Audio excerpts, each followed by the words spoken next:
The sound of her boots on his porch brought Samuel Zimmerman out of his woodworking trance, and when he looked up from the chair leg he had been shaping, he saw an orc woman standing in his doorway with a sword strapped across her back that was nearly as tall as she was. She did not knock.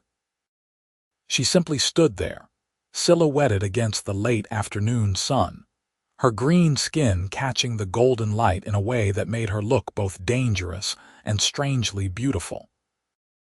Samuel set down his carving knife slowly, his heart hammering in his chest, because in all his 32 years living on the frontier, he had never had an orc approach his home without violence following close behind. "I am not here to fight," she said, her voice low and careful as if she had practiced the words. "May I come in?" Samuel stood, wiping sawdust from his hands onto his work apron. He was a tall man, just over 6 feet, with broad shoulders earned from years of working wood and tending his small farm. His hair was dark brown, streaked with early gray at the temples, and his hands bore the scars of a craftsman who had learned his trade through trial and error. He studied the orc woman carefully. She was smaller than he had expected, perhaps 5.5 feet tall, with a lean, athletic build that spoke of someone who moved quickly and efficiently. Her black hair was pulled back in a thick braid that fell past her shoulders, and her eyes were a startling amber color that caught the light like gemstones. 2 small tusks curved up from her lower jaw, and her pointed ears twitched slightly as she waited for his answer. "You can come in," Samuel said finally, stepping back from the doorway. "But I would appreciate it if you left your weapon outside." The orc woman nodded once, a sharp military gesture, and reached over her shoulder to unbuckle the leather straps that held her sword in place. She drew the blade with one smooth motion, and Samuel caught his breath at the sight of it. The sword was a massive 2-handed weapon, the blade etched with symbols he did not recognize, the hilt wrapped in worn leather that had been gripped by the same hands for what must have been years. She carried it across his threshold and, without ceremony, laid it flat on his dining table, the wood creaking slightly under the weight of the steel. "My name is Thara Emberborn," she said, standing straight with her hands at her sides. "I have come to ask you something important." Samuel closed the door behind her, his mind racing through possibilities. Was this some kind of trap? Were there more orcs waiting in the woods beyond his property? But when he looked at Thara, he saw no deception in her face, only a strange mixture of determination and nervousness that did not fit with any orc warrior he had ever heard about in the stories. "I am Samuel Zimmerman," he said. "What is it you want to ask me?" Thara took a breath, and for the first time since she had appeared, she seemed uncertain.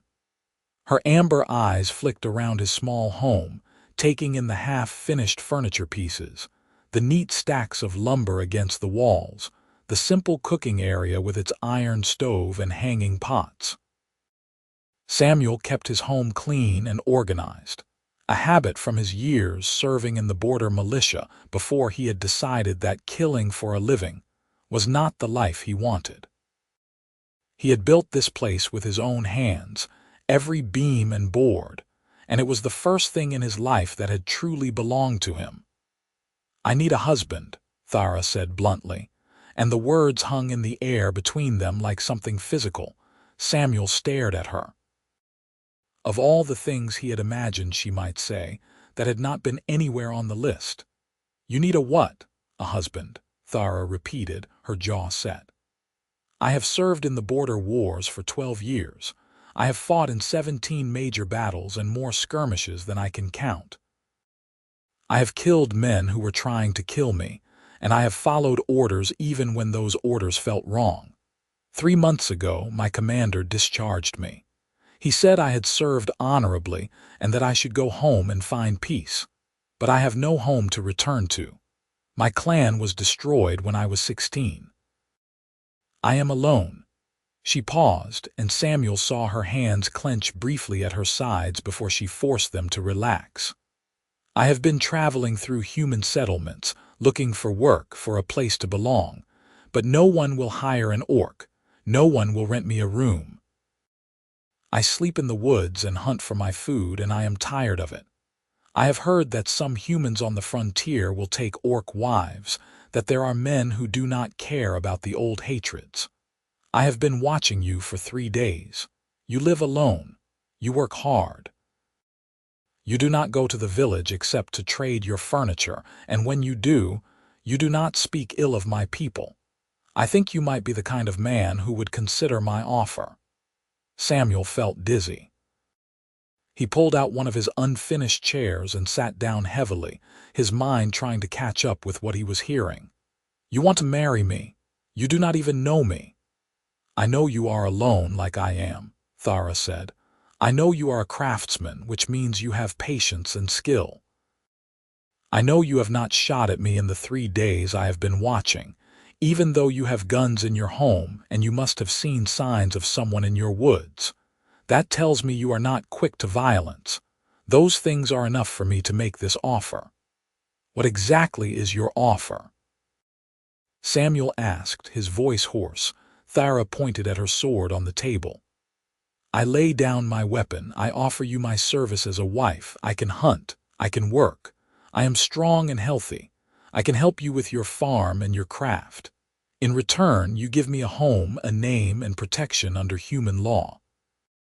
If we marry, I become your wife in the eyes of your people, and they cannot drive me away or harm me without breaking your laws. It is a practical arrangement." Samuel ran a hand through his hair, leaving sawdust in the strands. "Marriage is supposed to be about love, not practicality." "Love is a luxury for people who have choices," Thara said quietly. "I am offering you a bargain. If you want to refuse, I will take my sword and leave, and you will never see me again. But I am asking you to think about it. You live alone in a place where you need help. You could hire farmhands, but they would cost you money and they would not be loyal. I am offering you loyalty that is absolute, work that is tireless, and a partnership that could benefit us both." Samuel looked at her, really looked at her, and saw the pride and desperation warring in her expression. She stood straight, her shoulders back, but there was a tension in her body that spoke of how much this request had cost her.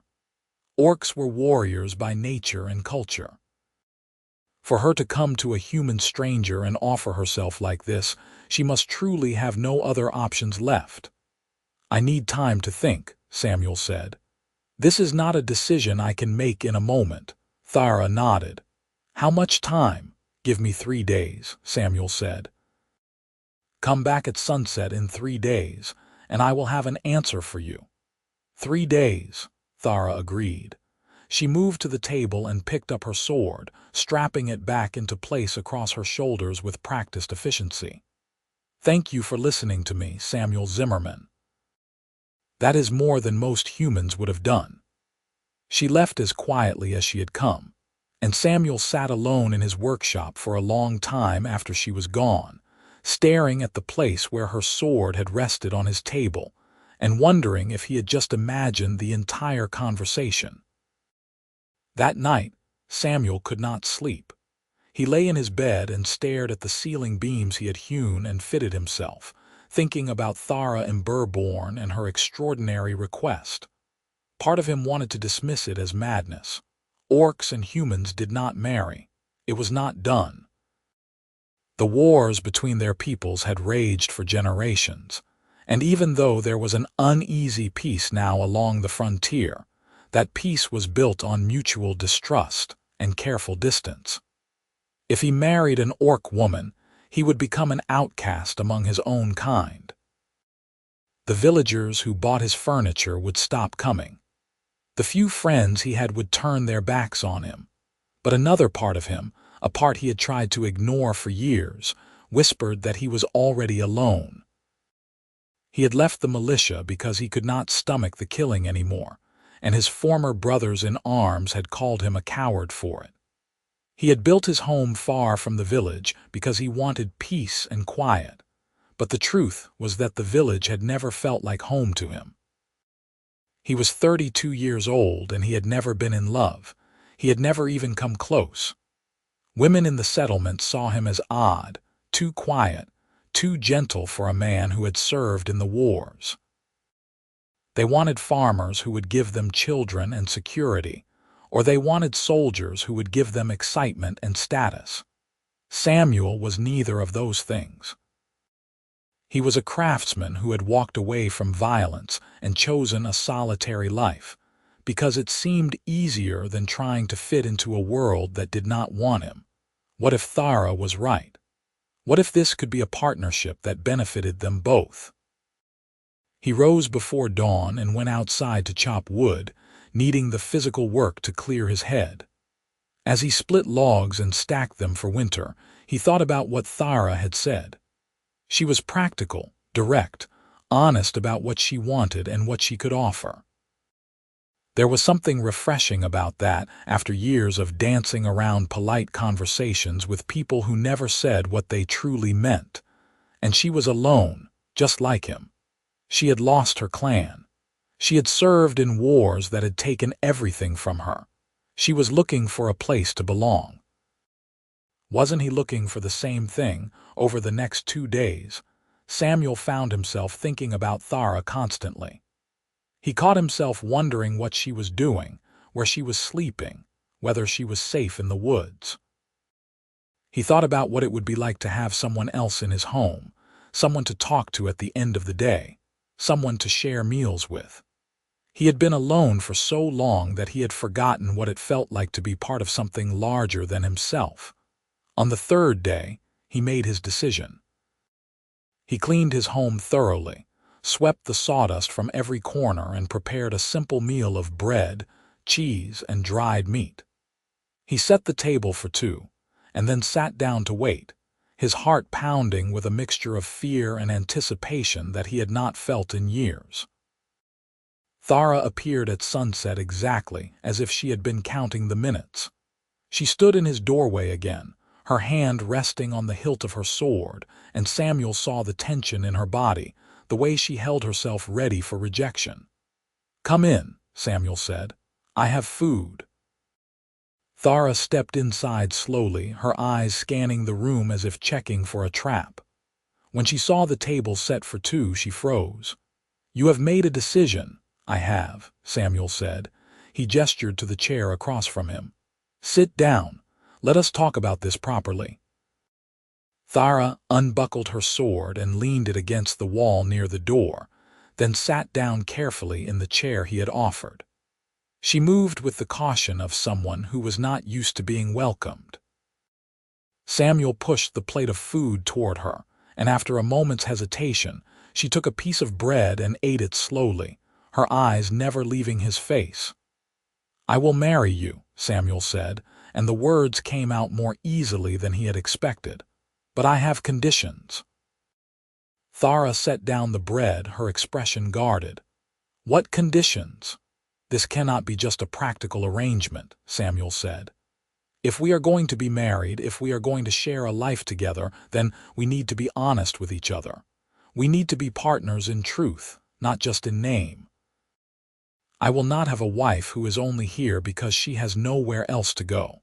I need to know that you will try to make this work, that you will give this marriage a real chance." "I will work hard," Thara said immediately. "I will do everything I promised. I will hunt. I will help with the farm. I will—" "That is not what I mean," Samuel interrupted gently. "I mean that we need to build something real between us.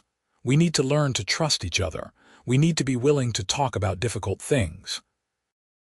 I do not expect you to love me right away, but I do expect you to try to be my partner, not just my servant.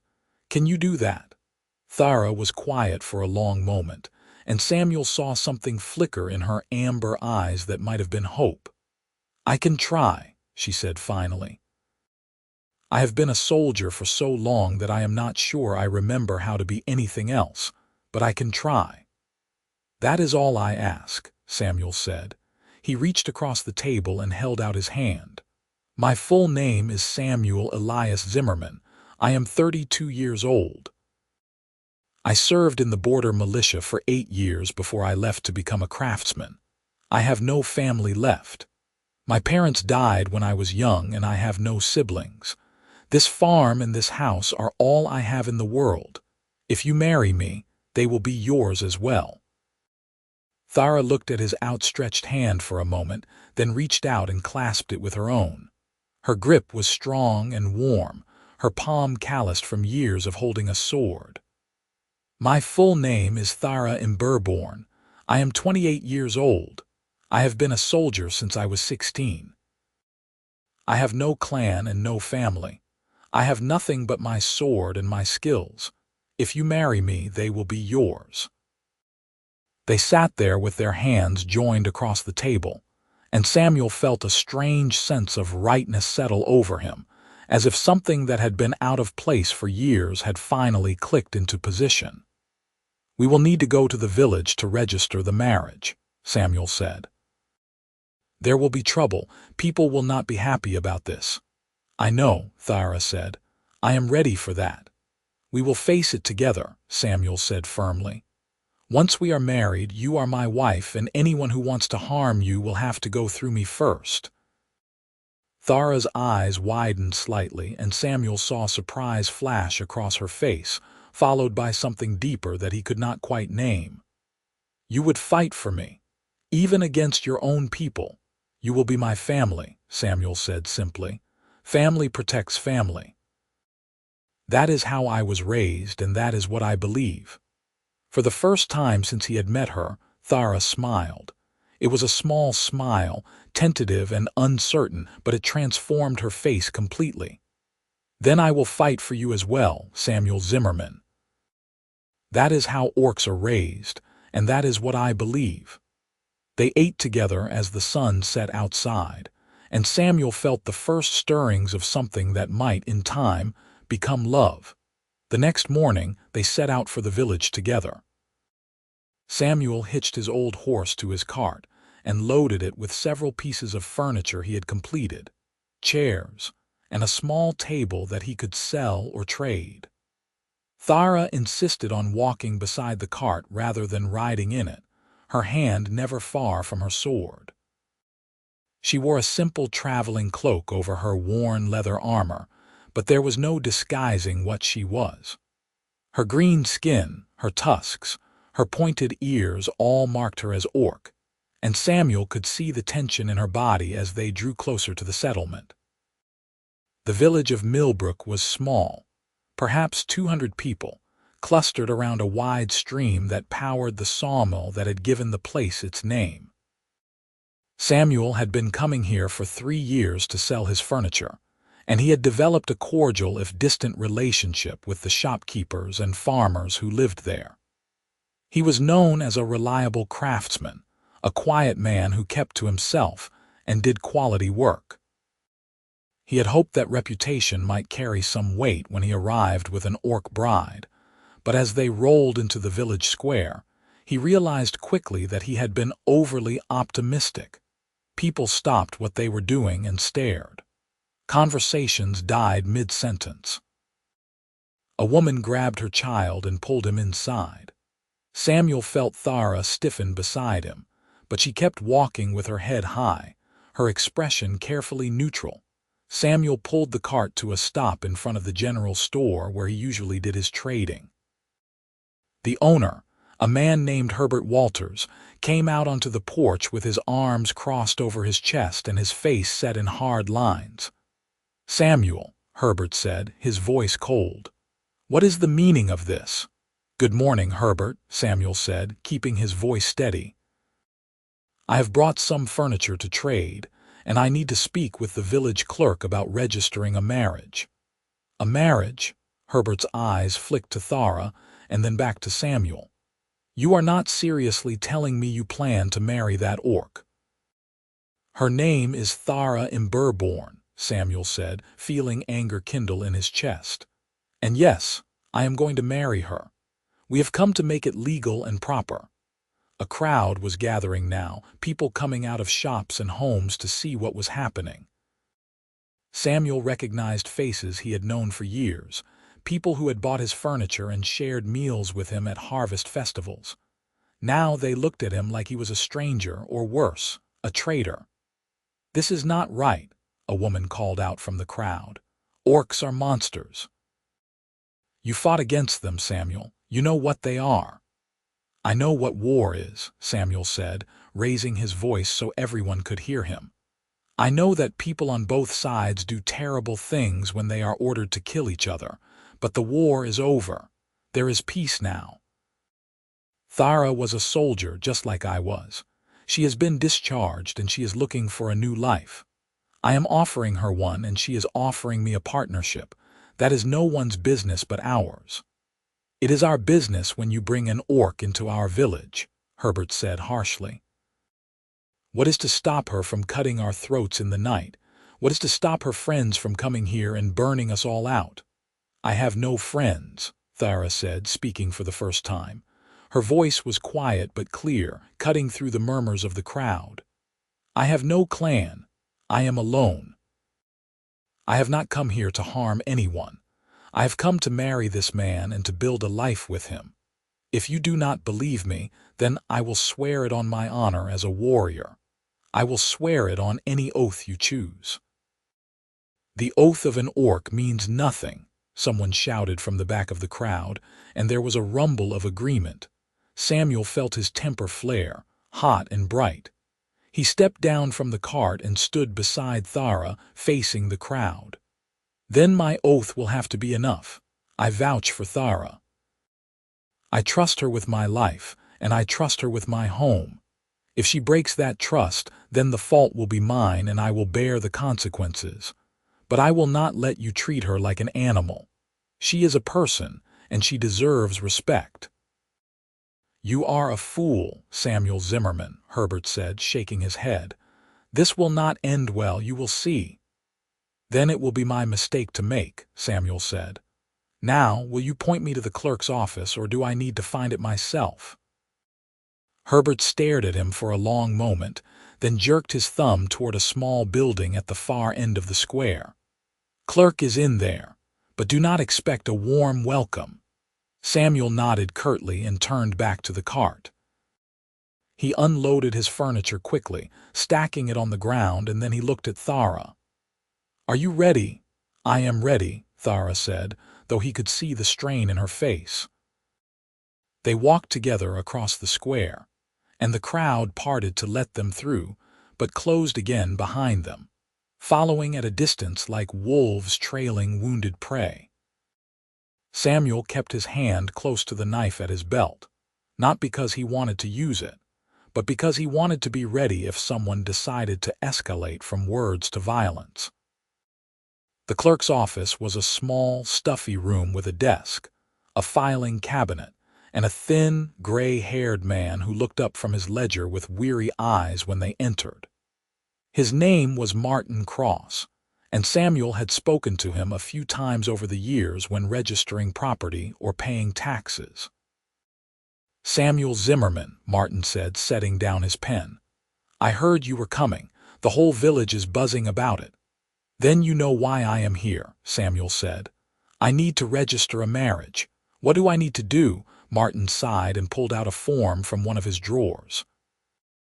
"Both parties need to sign, and you need 2 witnesses. There is also a fee of 2 silver pieces. But Samuel, I have to ask you if you are sure about this. Marrying an orc is legal, technically, but it is going to cause you nothing but trouble. People will not trade with you, they will not help you. You will be an outcast." "I have been an outcast before," Samuel said. "I can live with it." Martin looked at Thara, and for the first time Samuel saw something other than hostility or fear in someone's eyes. There was curiosity there and perhaps a hint of sympathy. "And you, miss? Do you understand what you are agreeing to? Human marriage laws give your husband certain rights over you. He will own everything you bring into the marriage. If you have property or money, it becomes his." "I have nothing but my sword," Thara said. "And my skills." Those I give freely to Samuel.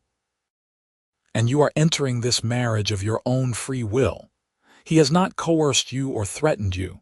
I asked him to marry me, Thara said, lifting her chin. He agreed, that is all. Martin nodded slowly and dipped his pen in ink. He filled out the form with careful, precise strokes, asking them questions about their ages, their backgrounds, their intentions. When he was finished, he turned the paper around and pushed it across the desk. Sign here, both of you. Samuel signed his name first, his hand steady despite the hammering of his heart. Then he passed the pen to Thara, and she took it awkwardly, her calloused fingers not used to holding such a delicate instrument. She formed her letters slowly, carefully, and Samuel realized with a start that she had probably learned to write only recently, perhaps during her time in the military. When she was finished, her name sat below his on the paper, the letters slightly uneven but clear and strong. I need 2 witnesses, Martin said. Is there anyone out there who will sign for you? Samuel looked out the window at the crowd still gathered in the square, and his heart sank. There was no one there who would stand with him now. He had burned those bridges by choosing Thara. But then the door opened, and a young woman stepped inside. Samuel recognized her as Clara Morrison, the blacksmith's daughter. She was perhaps 20 years old, with auburn hair and freckles across her nose, and she had always been kind to Samuel when he came to the village. She looked nervous, her eyes darting back to the crowd outside, but she came forward anyway. I will witness, Clara said quietly. Samuel has always been fair and honest in his dealings. If he says this woman is trustworthy, then I believe him. Clara, you do not have to do this, Samuel said, surprised and moved by her courage. It will cause you trouble. I know, Clara said, but it is the right thing to do. I am tired of people treating others as less than human just because they are different. She signed her name on the form, and Martin looked at the door hopefully, waiting for a second witness. For a long moment, no one came. Then, to Samuel's shock, Herbert Walters stepped into the office. The old shopkeeper looked angry and resigned, but he walked to the desk and picked up the pen. I do not approve of this, Herbert said flatly, looking at Samuel. I think you are making a terrible mistake, but you have always been a good customer and you have never cheated me. I will witness your marriage, Samuel Zimmerman, but do not expect anything more from me than that. He signed his name with quick, angry strokes, and then left without another word. Clara gave Samuel a small, encouraging smile and followed Herbert out. Samuel and Thara stood alone with Martin, who stamped the form with an official seal and then filed it away in his cabinet. Congratulations, Martin said dryly. You are now legally married in the eyes of the law. May the gods help you both. Samuel paid the fee and then escorted Thara back out into the square. The crowd had not dispersed. If anything, it had grown larger. Samuel loaded his furniture back into the cart, his jaw tight, and then he helped Thara up onto the seat beside him. He climbed up after her and took the reins, ready to leave, but before he could snap the reins, a man stepped forward from the crowd. His name was Roland Fisher, and he had been one of Samuel's comrades in the militia. He was a big man, heavily muscled, with a scarred face and the kind of eyes that had seen too much violence. He stood in front of the cart with his arms crossed, blocking their way. So it is true, Roland said, his voice carrying across the square. Samuel Zimmerman has married an orc.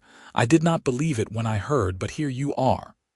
Get out of my way, Roland, Samuel said quietly. Why her? Roland demanded, ignoring Samuel's request. Why an orc? You fought against them. You saw what they did to our people.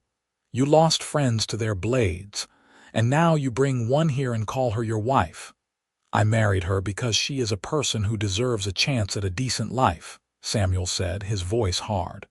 Just like you, just like me. Now move. She is an orc, Roland spat. She is the enemy. The war is over, Samuel said. And even if it were not, Thara is not responsible for what other orcs did any more than I am responsible for what other humans did. Judge her by her own actions, not by the color of her skin or the shape of her teeth. Roland laughed, a harsh, bitter sound. You always were too soft, Samuel. That is why you left the militia. You did not have the stomach for what needed to be done. And now you have proved it by bringing a monster into your bed. Samuel felt Thara tense beside him, and he put a hand on her arm, warning her to stay calm. He looked Roland in the eye and spoke clearly. I left the militia because I realized that killing people who were just following orders, just like I was, did not make me a hero. It made me a tool for men who did not care about the lives they were spending. I left because I wanted to build something instead of destroy it. If that makes me soft in your eyes, then I will wear that label with pride. Now get out of my way before I run you over. For a moment, Samuel thought Roland would attack. The big man's hands clenched into fists and his face flushed with rage. But then Clara's father, the blacksmith, stepped forward and put a hand on Roland's shoulder. Let them go, the blacksmith said quietly. They have done nothing illegal. If Samuel wants to ruin his life, that is his choice. Roland shook off the blacksmith's hand but stepped aside. Samuel snapped the reins, and the cart rolled forward, carrying them out of the village and back toward the safety of his home. Thara did not speak until they were well away from Millbrook, the trees closing in around them on the narrow road. I am sorry, she said finally, her voice low. I did not think it would be that bad. Neither did I, Samuel admitted, but it does not change anything. You are my wife now, and we will make this work. Thara turned to look at him, and he saw something in her eyes that he had not seen before. It was gratitude, deep and genuine, mixed with a fierce determination. I will not let you regret this, Samuel. I swear it. I do not regret it already, Samuel said, and he was surprised to realize that he meant it. Despite the hostility, despite the isolation he had just committed himself to, he did not regret choosing Thara. There was something about her, something brave and honest and strong that called to him in a way he had not expected. We are partners now. We face things together. They rode the rest of the way home in companionable silence. And when they arrived, Samuel helped Thara down from the cart, and together they unhitched the horse and put him in the small barn behind the house. The sun was setting again, painting the sky in shades of orange and gold, and Samuel realized that he was married. He had a wife. After 32 years of solitude, he was no longer alone. That night, they ate dinner together at the table where Thara had first laid down her sword, and they talked about practical things. Where she would sleep, how they would divide the work, what projects Samuel needed help with. It was all very careful and polite, both of them dancing around the elephant in the room, which was that they were now husband and wife, but they barely knew each other. You can have the bedroom, Samuel said after they had finished eating. I will sleep out here in the workshop. There is a cot I can use, Thara frowned. That does not seem right. This is your home. It is our home now, Samuel corrected gently. And I want you to be comfortable. We can figure out other arrangements later, but for now, let us just take things slowly. Thara nodded, though Samuel could see she was not entirely comfortable with the situation.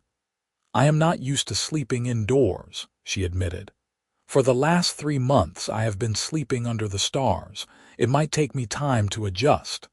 Take all the time you need, Samuel said. There is no rush.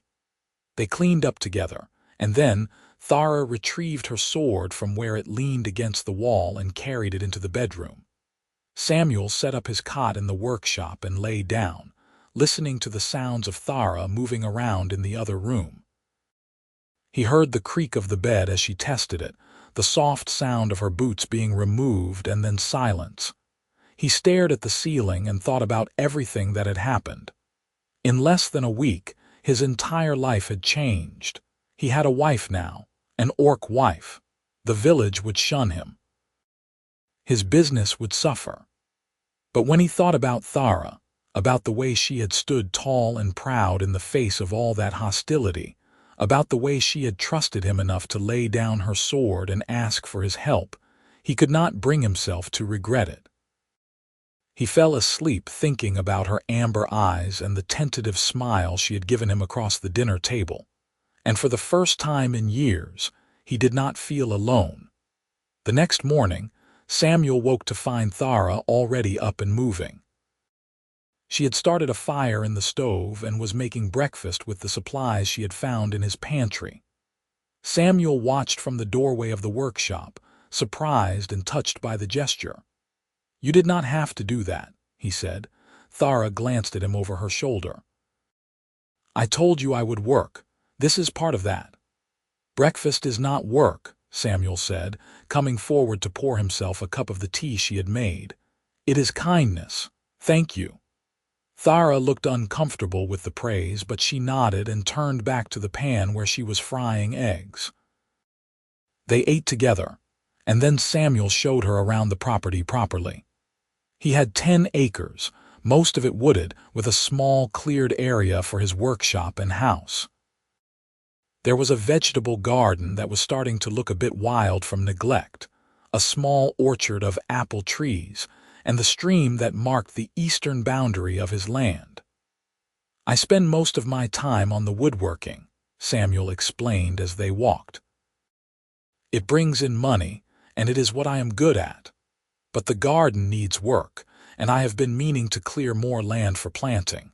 I also need to hunt more regularly. I rely too much on the dried meat I buy in the village, and now that I am not welcome there, I will need to be more self-sufficient." "I can hunt," Thara said immediately. "And I can clear land. I am good with an axe. I can also help with the garden if you show me what needs to be done."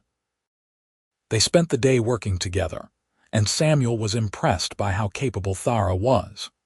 She moved through the woods like a ghost, silent and sure, and when she returned in the afternoon with a deer she had tracked and killed, Samuel realized that she had not been exaggerating her skills.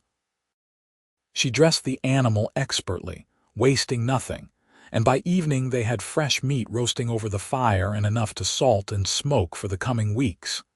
"You are incredible," Samuel said as they worked side by side, cutting the meat into strips for preservation. "Where did you learn all this?" "In the army," Thara said. "And before that with my clan. Orcs learn to be self-sufficient early. We do not have the luxury of relying on others for our survival." "Tell me about your clan," Samuel said gently. "What happened to them?" Thara's hand stilled on the knife, and for a moment Samuel thought she would not answer. But then she took a breath and continued working, her voice steady but sad. "There was a raid. A group of human soldiers came in the night and burned our village. They said we were harboring rebels who had attacked a human settlement, but that was not true. We were farmers, not warriors, but it did not matter. They killed everyone they could find. I only survived because I was out hunting with my father that night. When we came back, everyone was dead. My mother, my siblings, my aunts and uncles, all gone." "I am so sorry," Samuel said, his heart aching for her. "My father and I tried to rebuild, but it was too hard. He was wounded in the fighting when we returned and found the soldiers still there. He died 2 weeks later from infection. I was 16 and alone. The army recruiters found me and offered me a place. I took it because I had nowhere else to go. I told myself I would become strong enough that no one could ever destroy my home again. But then I realized that I did not have a home anymore. The army was just a place to survive, not a place to live." Samuel set down his knife and reached out, covering Thara's hand with his own. She flinched slightly at the contact but did not pull away. "You have a home now," he said quietly.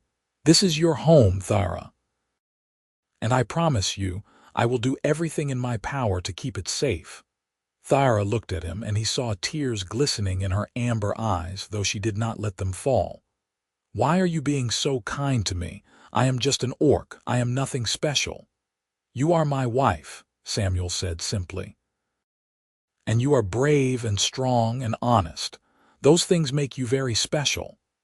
Thara turned her hand over beneath his and gripped his fingers tightly.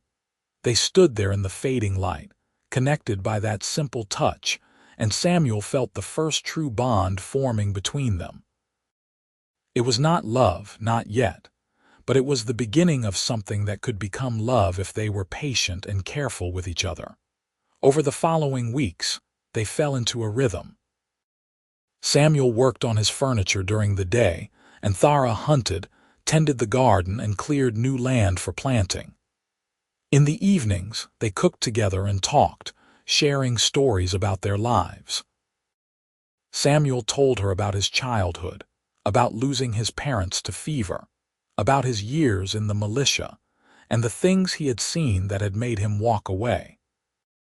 Thara told him about orc culture, about the honor codes and the clan structures, about the beauty of the northern mountains where she had been born. They were careful with each other, both aware that they were building something fragile and new. Samuel still slept on his cot in the workshop, giving Thara space and privacy. But sometimes, when he woke in the night, he would hear her moving around the house, and he would get up to find her standing at the window, looking out at the stars. On those nights, they would sit together and talk quietly until she felt calm enough to try sleeping again. "I dream about the battles," she admitted one night. "I see the faces of the people I killed. I know they were trying to kill me, but that does not make it easier." "I know," Samuel said. "I have those dreams too. The guilt does not go away just because the war is over." "How do you live with it?" Thara asked, turning to look at him in the darkness. "I try to build things that matter," Samuel said. "Every chair I make, every table, every piece of furniture is something that will be used and loved. It is my way of putting something good into the world to balance out the harm I did. It does not erase what I did, but it helps me feel like my life has purpose beyond destruction." Thara was quiet for a long time. Then she said, "I want that too. I want to build something that matters." "Then we will build it together," Samuel said. As autumn deepened and the leaves turned gold and red, Samuel realized that he was happy. Truly happy, in a way he had not been since before his parents died. Thara was not just a partner in work. She was becoming a friend, someone he looked forward to seeing at the end of each day, someone whose opinions he valued and whose company he craved. He found himself noticing small things about her. The way she hummed while she worked in the garden. The way her face lit up when she successfully completed a task. The way she laughed, rare but genuine, when he told her a joke or a funny story. He realized he was falling in love with her, and the realization both thrilled and terrified him. One evening in late October, as they sat by the fire after dinner, Samuel gathered his courage and said, "Thara, I need to tell you something." She looked up from the knife she was sharpening, her expression curious. "What is it? When you asked me to marry you, you said it was a practical arrangement, a partnership for survival, and it has been that. You have worked harder than I ever could have asked, and you have kept every promise you made, but it has become more than that for me." He paused, searching for the right words. "You have become important to me, not just as a partner, but as a person I care about deeply. I think I am falling in love with you, and I needed you to know that." Thara stared at him, her knife frozen in her hands. "Samuel, you do not have to say anything," Samuel said quickly. "I am not asking you to feel the same way. I just wanted to be honest with you. We promised to be honest with each other, and I could not keep hiding how I feel." Thara set down the knife and looked at the fire, her expression conflicted. "I do not know how to do this," she said finally. "I have never been in love." In orc culture, marriages are usually arranged by the clan elders. You marry for strength, for alliances, for the good of the clan. Love is something that might come later or it might not. I have always been a soldier. I have focused on survival, on following orders, on being strong. I do not know how to be soft. I do not know how to let someone in. "You are letting me in already," Samuel said gently. "Every time you tell me about your past, every time you let me see your pain, you are letting me in. You do not have to be perfect at this. We can learn together." Thara looked at him, and he saw vulnerability in her eyes that she usually kept hidden. "I am afraid," she admitted. "I am afraid that if I let myself care about you too much, something will happen to take you away. Everyone I have ever cared about has been taken from me. I do not think I could survive losing someone again." Samuel moved closer to her, reaching out slowly so she could pull away if she wanted to. When she did not, he took her hand in his. "I cannot promise that nothing will ever happen to me. Life is uncertain. But I can promise that I will fight to stay with you. I can promise that I will not leave you by choice. And I can promise that for however long we have, I will cherish every moment with you." Thara's fingers tightened around his, and a single tear rolled down her cheek. "I think I am falling in love with you too," she whispered. "I am terrified of it, but I think it is happening anyway." Samuel felt his heart swell with joy.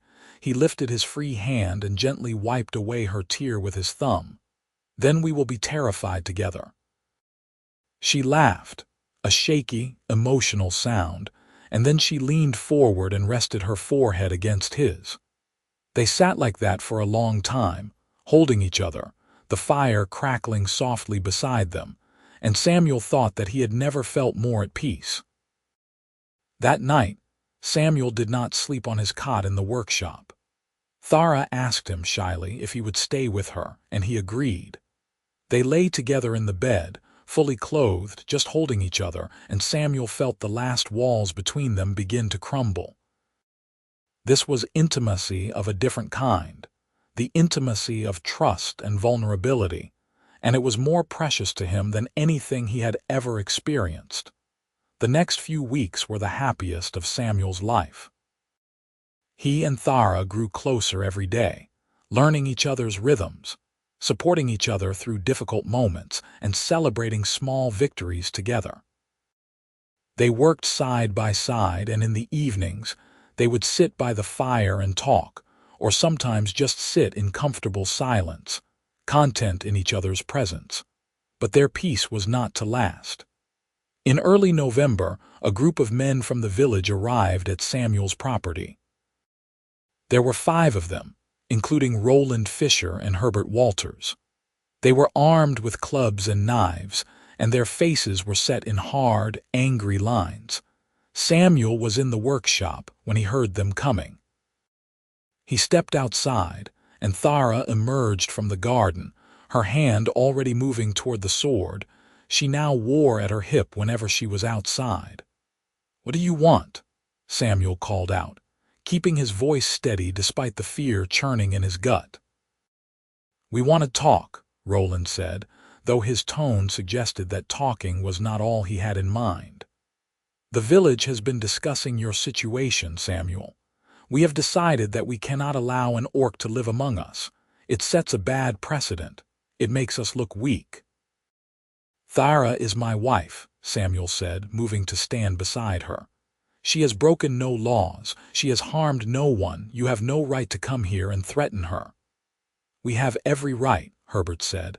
"This is a human settlement. Orcs do not belong here." "This is my land," Samuel said, his voice hardening. "You are trespassing. Leave now and we will forget this happened." "We are not leaving without the orc," Roland said, stepping forward. "She needs to go. If you will not send her away, then we will do it for you." Thara moved in front of Samuel, her hand on the hilt of her sword. "I will not leave," she said, her voice cold and dangerous. "This is my home. You will have to kill me to remove me. That can be arranged, Roland said, drawing his knife. Stop. Samuel shouted, stepping around Thara and putting himself between her and the men. If you want to hurt her, you will have to go through me first. I am still a member of this community, and I have rights under the law. If you attack my wife, you are committing a crime, and I will see you prosecuted for it. Who is going to prosecute us? Herbert sneered. You have no friends left in the village, Samuel. No one will stand with you. I will, a voice said from behind the group, and Samuel's heart leapt as he saw Clara Morrison stepping out from the trees. She was carrying a hunting bow, an arrow already nocked, and her face was set with determination. Samuel and Thara have done nothing wrong. If you attack them, you are the criminals, not them. Clara, go home, Roland said, his voice sharp. This is not your business. It is my business when my neighbors are being threatened by a mob, Clara said. She raised her bow, aiming it at Roland. I might not be able to stop all of you, but I can put an arrow in you before you reach them. Is that a risk you want to take? The men hesitated, and Samuel saw doubt beginning to creep into their faces. They had come here expecting an easy target, an isolated couple with no allies. They had not expected resistance. This is not over, Roland said finally, lowering his knife. We will be back, Samuel, and next time we will bring more men. Then I will be ready, Samuel said, and so will anyone else who believes in justice and the rule of law. You can threaten me all you want, but I will not bend. Thara is my wife, and she stays. The men left, their footsteps heavy with anger and frustration. Clara lowered her bow and came forward, her face pale but determined. Are you two all right?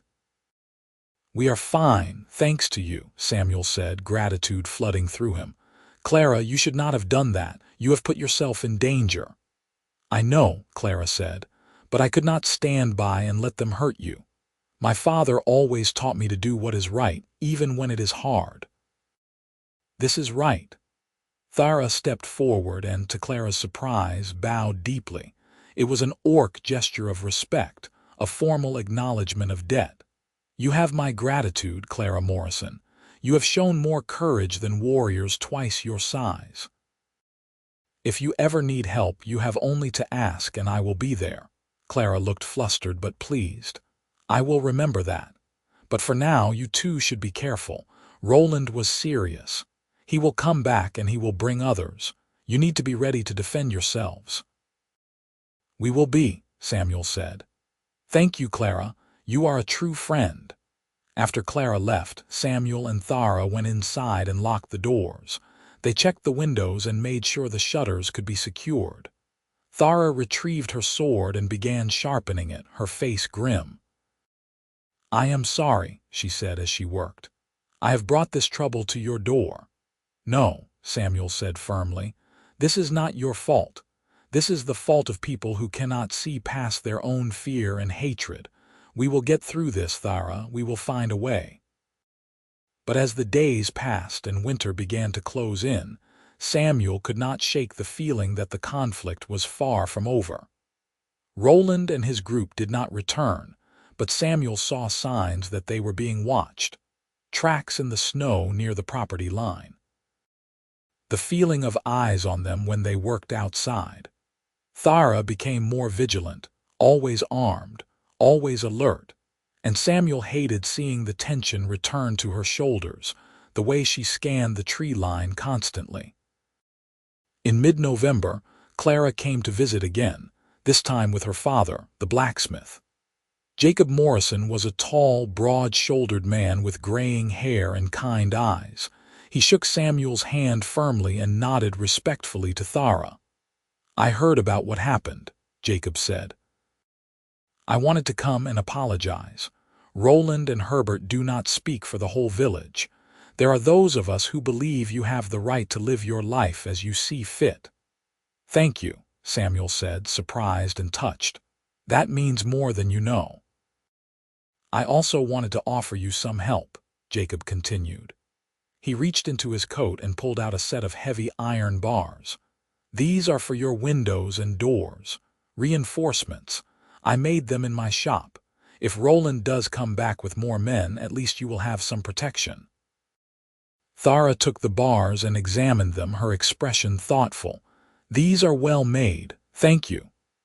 "I also brought something for you," Jacob said, turning to Thara. He held out a package wrapped in cloth. "Clara told me you are skilled with a blade. I thought you might appreciate this." Thara unwrapped the package and gasped. Inside was a beautiful knife, the blade sharp and perfectly balanced, the handle wrapped in leather. It was a masterwork, the kind of weapon that only a master blacksmith could create. "This is too much," Thara said, her voice thick with emotion. "I cannot accept this." "You can and you will," Jacob said firmly. "You saved my daughter's life. She told me about the day you first came to the village, how you stood there with such dignity while everyone hurled insults at you. She said she had never seen anyone so brave. That kind of courage deserves to be rewarded." Thara looked like she might cry. She bowed to Jacob, the same deep, formal bow she had given Clara. "I am honored. I will carry this blade with pride, and I will use it to protect those who cannot protect themselves." Jacob smiled, his eyes crinkling at the corners. "That is all I ask." The Morrisons stayed for dinner, and Samuel felt his spirits lift as they shared food and stories. It was the first time in months that he had felt like part of a community, and he realized how much he had missed that sense of belonging. Jacob and Clara were easy company, warm and welcoming, and they treated Thara with genuine respect and curiosity. "What is it like being an orc?" Clara asked at one point, her curiosity overcoming her shyness. "I have never met one before except in battle, and that is not exactly a good time for conversation." Thara smiled slightly. "It is not so different from being human, I imagine. We love, we grieve, we hope for better days. We have families and traditions, just like you do. The main difference is that humans have more resources and more land. Orcs have always been pushed to the margins, forced to fight for what little we have. That is why there is so much conflict. Is it true that orcs are stronger than humans?" Jacob asked, his tone genuinely interested rather than threatening. "On average, yes," Thara said. "We have denser muscle and thicker bones, but strength is not everything. Humans have ingenuity and adaptability. You build things that last, create systems that work. Orcs are more focused on survival, on living in the moment. Both approaches have their strengths." The conversation went on for hours, and by the time the Morrisons left, Samuel felt like they had gained not just allies but true friends. Winter came in earnest, and Samuel and Thara settled into the quiet rhythms of the season. They spent their days working indoors, Samuel on his furniture and Thara on various projects around the house. She had taken to leatherworking, using the hides from the animals she hunted to make bags, belts, and other useful items. She was skilled with her hands, and Samuel enjoyed watching her work, the way she focused completely on the task before her. They grew closer during those long winter nights, talking and laughing, learning each other's stories. Samuel told her about his childhood dreams of becoming a carpenter, about the mentor who had taught him the craft before dying of old age. Thara told him about orc festivals, about the songs her mother used to sing, about the way her clan would gather around the fire on cold nights and tell stories of heroes and legends. And slowly, carefully, they began to explore the physical side of their relationship. It started with small touches, a hand on the shoulder, a brush of fingers. Then came tentative kisses, sweet and uncertain, both of them learning what the other liked. Thara was shy about her body, self-conscious about her green skin and her tusks, but Samuel thought she was beautiful. He told her so often, and eventually she began to believe him. One night in December, as they lay together in bed, Thara said, Samuel, I want to give you something. You do not need to give me anything, Samuel said, running his fingers through her hair. You have already given me so much. I want to, Thara insisted. She got up and went to the small chest where she kept her belongings. When she returned, she was holding a small carved figure. It was an orc warrior, no more than 6 inches tall, carved from a single piece of dark wood. The detail was incredible, every muscle and feature perfectly rendered. I made this, Thara said, handing it to him. I started carving when I was a child. My father taught me. It was one of the few things that brought me peace during the war. I want you to have it. It is me, giving you a piece of who I am. Samuel took the carving with reverent hands, his eyes stinging with tears. This is beautiful, Thara, thank you. I want to learn your craft, Thara said, sitting back down beside him. I want to make furniture with you. I want to build things that will last, things that will be part of the world long after we are gone. Will you teach me? I would be honored to teach you, Samuel said. He set the carving carefully on the table beside the bed and pulled Thara into his arms. We will build a life together, piece by piece, a life that is strong and beautiful and ours. They made love that night for the first time, slow and tender, learning each other's bodies with patience and care. It was not perfect, but it was real, and when they lay together afterward, both of them felt that they had crossed some invisible threshold into a deeper kind of intimacy. Winter deepened, and the world outside became a frozen landscape of snow and ice. Samuel and Thara stayed close to home, venturing out only when necessary. They heard no more from Roland or his group, and Samuel allowed himself to hope that the threat had passed. But in late January, Clara came running to their door, her face flushed with cold and fear. Samuel, Thara. You need to leave. Now. What happened? Samuel asked, pulling her inside. Roland has been gathering men, Clara said, her words tumbling over each other. Not just from Millbrook, but from other villages too. He has been telling them that you are a danger, that Thara is planning to bring an orc army to attack human settlements. It is all lies, but people believe him. He has 30 men now, maybe more. They are coming here tomorrow at dawn. They are going to burn your house and kill Thara. You need to run. Samuel felt cold dread settle in his stomach. We cannot run. This is our home. Then you will die, Clara said bluntly. Samuel, you cannot fight 30 men. Even with Thara's skill, you will be overwhelmed. Please, you have to leave. Samuel looked at Thara, and he saw the same stubborn determination in her face that he felt in his own heart.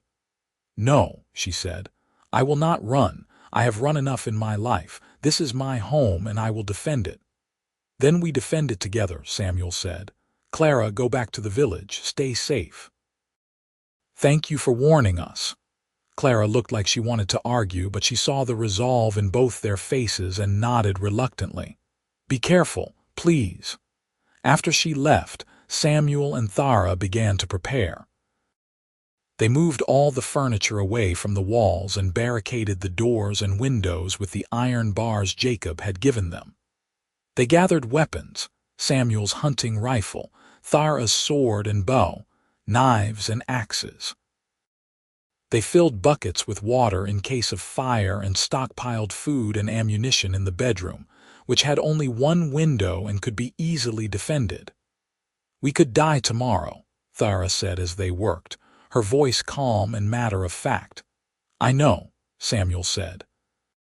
But I would rather die defending our home than spend the rest of my life running. At least this way we face it together. Thara stopped what she was doing and came to him, cupping his face in her hands. I love you, Samuel Zimmerman. I need you to know that. Whatever happens tomorrow, I love you with everything I am. I love you too, Thara Zimmerman, Samuel said, using her married name deliberately. You are the best thing that ever happened to me. They held each other through the night, neither of them sleeping. both of them trying to memorize the feel of the other in case these were their last hours together. Dawn came gray and cold, and with it came the sound of many feet crunching through the snow. Samuel and Thara took their positions, Samuel at the window with his rifle, Thara by the door with her bow. They could see the men through the cracks in the shutters, 30 or more, just as Clara had warned. Roland was at the front, his face twisted with hatred. "Samuel Zimmerman," Roland shouted. "Send out the orc and you can live. We have no quarrel with you if you give her up." "Go to hell," Samuel shouted back. "Thara is my wife and she stays with me." "Then you are both traitors and you will both die," Roland roared. He raised his hand and the men behind him surged forward.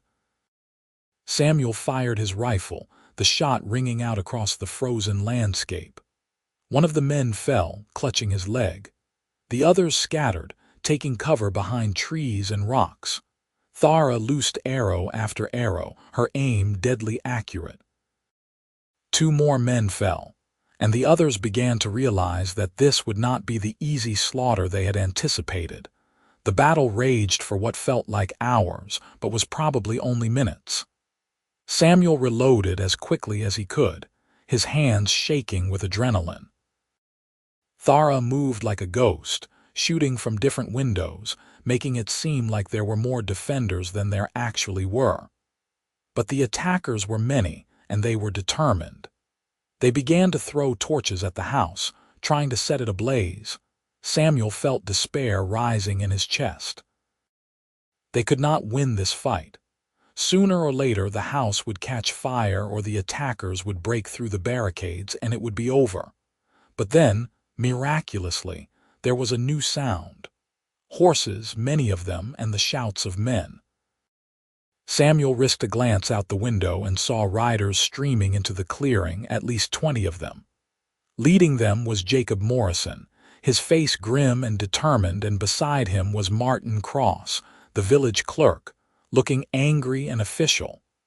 "This stops now," Martin shouted, his voice carrying with unexpected authority.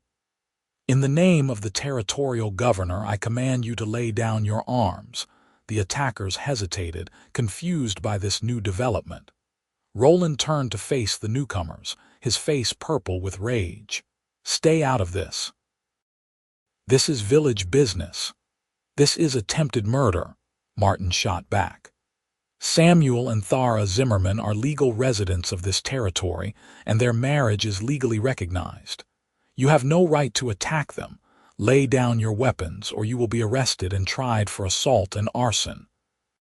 "We are not afraid of your laws," Roland shouted. "Then you should be afraid of us," Jacob said. He gestured to the men behind him, and Samuel recognized them now. They were farmers and tradesmen from Millbrook and the surrounding area, people who had been silent during the earlier conflicts, but who had apparently decided that enough was enough. They were armed with hunting rifles and axes, and they looked ready to fight. The attackers looked at each other, uncertainty rippling through their ranks. They had come expecting an easy victory, a chance to drive out the orc and restore what they saw as proper order. They had not expected organized resistance from their own people. "Last chance," Martin said coldly. "Surrender now or face the consequences." One by one, the attackers began to lower their weapons. A few tried to run, but they were caught by Jacob's men. Roland stood alone at the front, his face a mask of impotent fury. But even he finally dropped his knife when 3 rifles were pointed directly at his chest. Samuel opened the door and stepped out, Thara right behind him. His legs were shaking and he felt like he might collapse, but he forced himself to stand straight. Jacob came forward and clasped his shoulder. "Are you hurt?" Jacob asked. "We are fine," Samuel said, his voice hoarse. "Thank you, all of you. You saved our lives." "We should have done this sooner," Martin said, looking ashamed.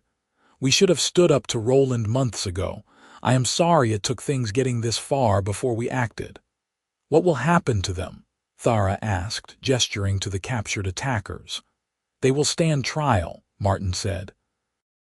Attempted murder, arson, assault, they will face justice under the law. Roland spat on the ground. This is not over. There will be others who feel like we do. You cannot protect her forever. Maybe not, Samuel said, stepping forward to look Roland in the eye. But we will protect her for today, and tomorrow, and every day after that. And maybe, eventually, people like you will realize that hatred and violence do not solve anything. They just create more pain. Thara is my wife. She is part of this community now, whether you like it or not. And if you or anyone else tries to harm her again, you will have to face all of us. He gestured to the crowd of men who had come to their aid, and he saw nods of agreement, grim determination on their faces. This was not just about Samuel and Thara anymore. This had become about what kind of community Millbrook wanted to be, what values they wanted to uphold. The attackers were led away in chains, and the crowd slowly dispersed. Jacob stayed behind to help Samuel and Thara put out the small fires that had started from the torches, and to repair the damage to the house. Clara arrived with food and medical supplies, fussing over both of them until Thara gently told her they were fine. "You have amazing friends," Thara said later as she and Samuel sat by the fire, exhausted and emotionally drained. "I never expected humans to fight for me like that." "You are one of us now," Samuel said.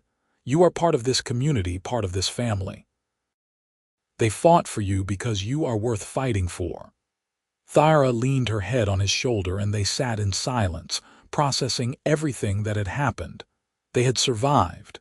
Their home was still standing. And they had allies now, real friends who had proved their loyalty in the most concrete way possible. Spring came slowly, melting the snow and bringing new life to the land. Samuel and Thara worked together to repair the damage to their property and to plant new gardens. They also began taking orders for furniture from the people in Millbrook who had stood with them. Word spread about Samuel's craftsmanship and Thara's leatherworking, and soon they had more business than they could handle. Thara proved to be an excellent apprentice, learning quickly how to shape wood and join pieces together.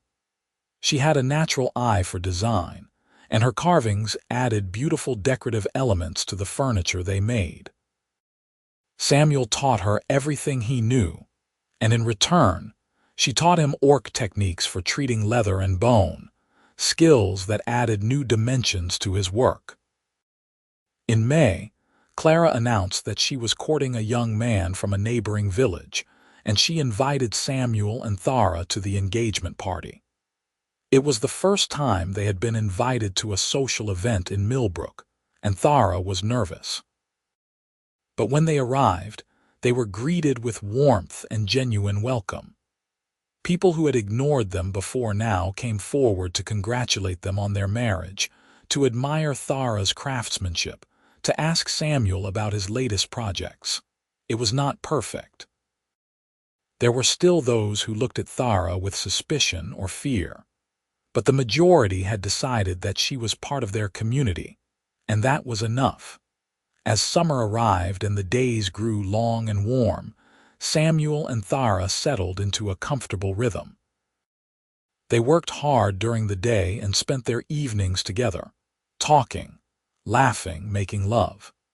They were happy in a way that felt both fragile and permanent, like something precious that needed to be protected but would endure as long as they tended it carefully. One evening in late June, as they sat on their porch watching the sunset, Thara said, "Samuel, I have been thinking about something." "What is that?" Samuel asked, reaching over to take her hand.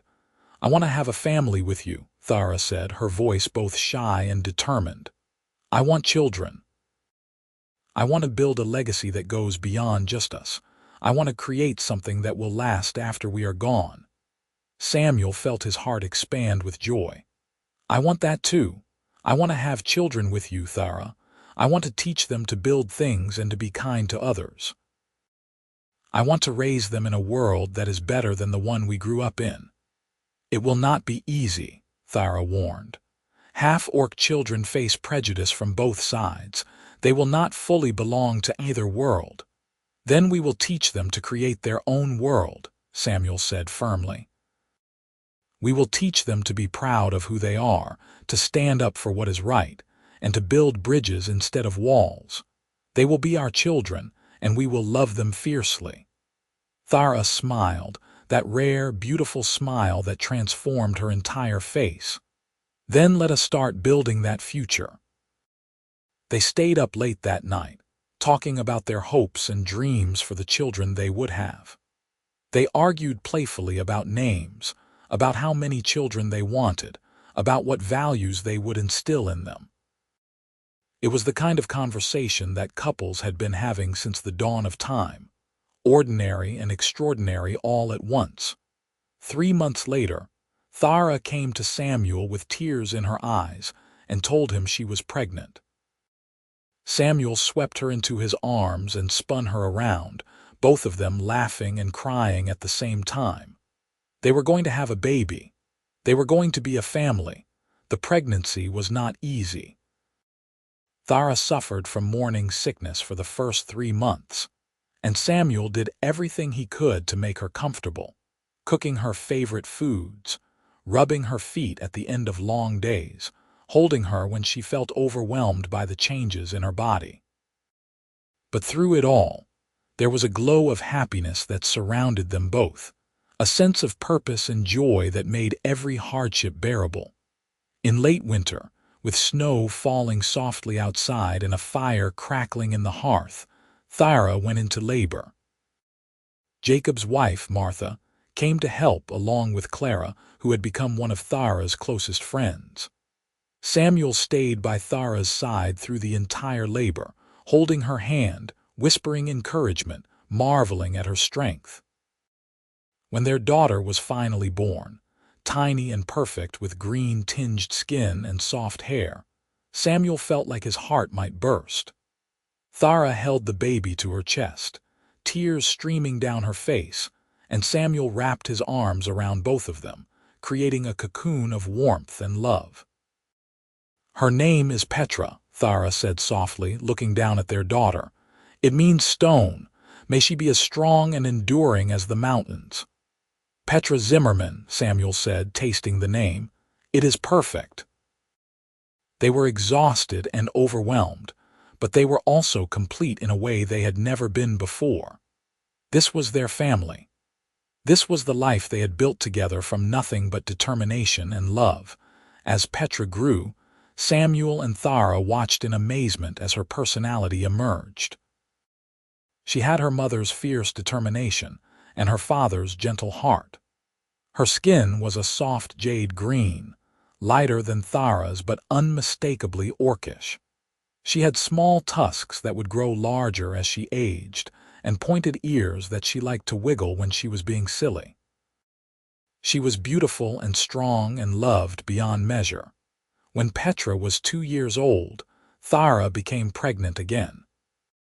This time the pregnancy was easier, and in the autumn they welcomed another daughter, whom they named Luna, because she was born under a full moon and her cries were as beautiful as music. The years passed in a blur of happiness and hard work. Samuel and Thara expanded their business, building a larger workshop and taking on commissions from settlements across the territory. Their furniture became known for its quality and beauty, and people would travel for days to purchase pieces from them. Thara's leatherwork was equally prized, and together they built a reputation that transcended the prejudices that had once threatened to destroy them. Petra and Luna grew into bright, curious children who loved helping in the workshop and exploring the woods around their home. Samuel taught them to carve and join wood, while Thara taught them to hunt and track. They learned both human and orc traditions, songs and stories from both cultures, and they grew up knowing they belonged to both worlds and neither. The community of Millbrook changed slowly around them. More mixed marriages occurred, human and orc couples following the example that Samuel and Thara had set. It was not always easy. There were still those who clung to old hatreds, who saw any mixing of the races as a betrayal. But gradually, inexorably, the tide was turning. When Petra was 10 years old, she came home from the village in tears. Another child had called her a half-breed and said she did not belong anywhere. Samuel and Thara held her while she cried, and then they sat her down and told her the truth. "You belong to us," Samuel said firmly. "You belong to this family, to this home. You are not half of anything. You are whole, complete, unique. You are the best of both your mother and me, and you are entirely yourself." "The world will try to put you in boxes," Thara added. "It will try to make you choose between being human or being orc. But you do not have to choose. You can be both. You can be yourself. And that is the most powerful thing of all." Petra listened, her amber eyes, so like her mother's, shining with tears and determination. "I am proud of who I am," she said finally. "I am proud to be your daughter." "And we are proud to be your parents," Samuel said, pulling her close. Years continued to pass, marked by seasons and celebrations, challenges and triumphs. Samuel and Thara grew older together, their hair graying, their hands bearing the marks of a lifetime of work. But their love remained strong, a constant foundation upon which everything else was built. When Samuel was 45 and Thara was 41, they sat on their porch one evening watching Petra and Luna playing in the garden. Petra was teaching Luna a complicated orc fighting form, and both girls were laughing as they stumbled through the moves. "Do you remember the day I laid my sword on your table?" Thara asked, reaching over to take Samuel's hand. "I remember everything about that day," Samuel said. "I remember thinking you were the bravest person I had ever met. I remember being terrified and intrigued all at once." "I asked for a wedding ring in place of my sword," Thara said. "I asked for a home and a family. You gave me all that and so much more. You gave me love. You gave me purpose. You gave me a life worth living." Samuel lifted her hand to his lips and kissed it gently. "You gave me the same." "I was so alone before you came, Thara. I did not even realize how lonely I was until you filled that emptiness. You taught me what it means to be brave, to stand up for what is right even when it is hard. You taught me that love is not about convenience or comfort. It is about choosing someone every single day and building something beautiful together." They sat in comfortable silence, watching their daughters, feeling the warm evening breeze on their faces. The sword that Thara had laid on Samuel's table all those years ago now hung above their mantel, a reminder of where they had started and how far they had come.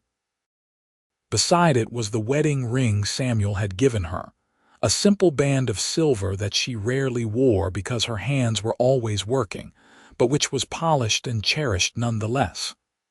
"I love you, Samuel Zimmerman," Thara said softly. "I love you, Thara Zimmerman," Samuel replied. As the sun set on another day, painting the sky in shades of gold and crimson, they remained there together, hand in hand. Two souls who had found each other against all odds and had built a life that was more beautiful than either of them had ever imagined possible. Their story was not one of grand heroics or epic battles, though they had faced their share of both. It was a story of quiet courage, of choosing love over fear, of building bridges instead of walls.